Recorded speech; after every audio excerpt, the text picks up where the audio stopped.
Magandang tanghali mga kabay. So ito yung approved repair ko ngayong araw na to. Job number mga kabay 39540, letter B. Ang model ito mga kabay D25133. So ang papalitan nito mga kabay, armature. Ito po yung armature niya. May kasama na po siyang bearing sa likuran 607, bearing sa harap 608, tapos yung kanyang field coil. Ayan. So, yan po yung kakabit natin dito mga kabay. So, tara mga kabay, samahan nyo ako, kakabit natin. So, yan mga kabay, natanggal ko na yung screw. So, pwede na nating buksan ito. Ayan. Tapos, syempre yung lock, huwag kalimutan. Sungkitin. Ayan. So, ito yung lumang armature. Magpapalit din po tayo ng field coil, kaya kailangan din nating tanggalin yung screw. Merong dalawang screw yan dito mga kabay sa may brass holder nya. Ayan, tatanggalin lang natin. Ayan. So pag natanggal yan mga kabay, pwede nyo na itaktak yung brass field coil.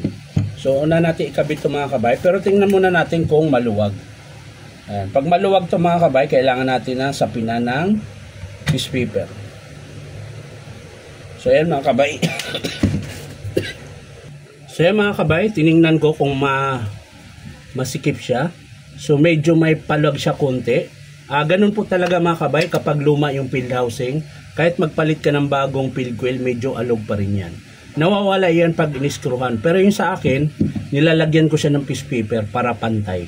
So kukuha lang ako ng piece paper mga kabay. So ito po yung ginagawa ko mga kabay kapag maluwag yung field coil nyo sa housing. Ito lang po yung pinanilagay ko, piece paper. Ayan, ikot mo lang dyan sa field coil natin. Ayan, tapos lagyan natin ng pandikit. Kahit anong pandikit mga kabay, basta didikit. Ito ayaw. So ayan mga kabay, lagyan natin ng pandikit. Meron pa kaya? Ayun, meron pa. Kala ko ubos na. Yan. Tapos sa kabila rin.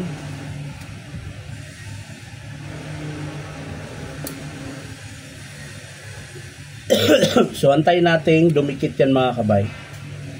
Yan. Pag okay na, ilagay natin sa ayan. Hindi pa dumikit. Kulang pa sa dikit. So yan mga kabay, okay na. Ayan, nasapinan ko na siya. So pwede natin ito ilagay. Ayan. Tapos sabay pukpok konti. Dito mga kabay sa gilid ka.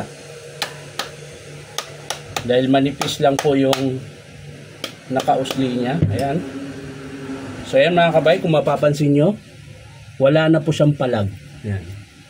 So kabit natin yung brass holder. Ayan.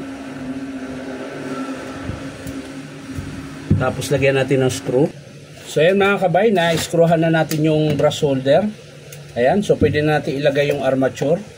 Ito po yung bagong armature mga kabay, may kasama na siyang bearing 608, bearing 607, 608. Ayan.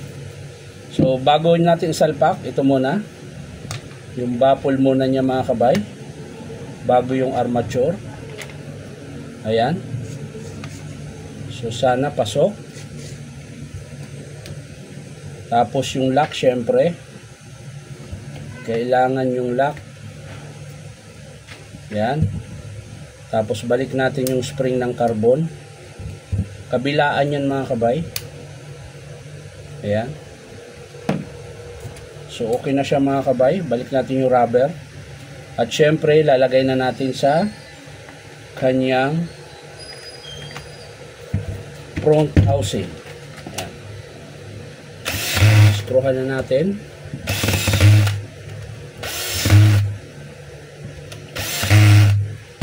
Ayan.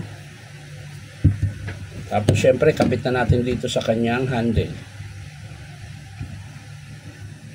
So sa mga gusto magpa-repair mga kabay, punta lang kayo dito sa Powerman Hardware, 530 T. Alonso, Santa Cruz, Manila. Ayan. So ayos na mga kabay, bago natin isara, kailangan muna natin i-testing So mga kabay, bago natin isara, titesting muna natin na nakabukas para makita natin kung masiklab siya o hindi.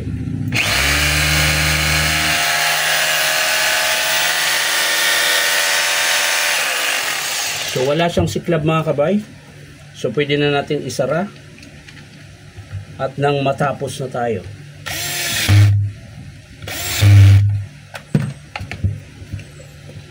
Saan yung ibang screw? Nawawala. Nawawala.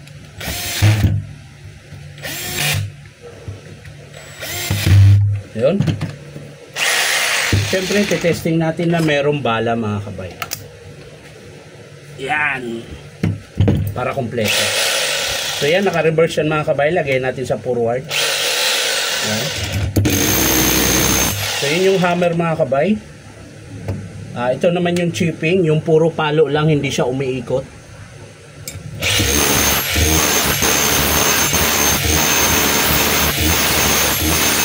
Yan. Yan po yung hammer. Chipping hammer. Chipping niya. Ngayon, kung magbubutas kayo na may hammer, yung arrow dapat naka-ayon sa spindle. Ito po yung hammer. Tapos pag inangat nyo naman yung sa taas, yan yung drill. Ayan, yung arrow. Burado na kasi yung arrow ng lever.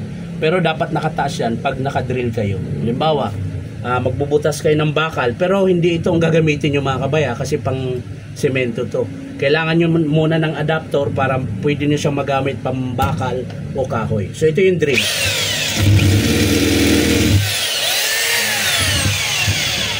So yan lang mga kabay. Maraming salamat sa panunood at palike and share rin po. Ulitin ko, ang pinalitan natin armature tsaka field coil. So maraming salamat.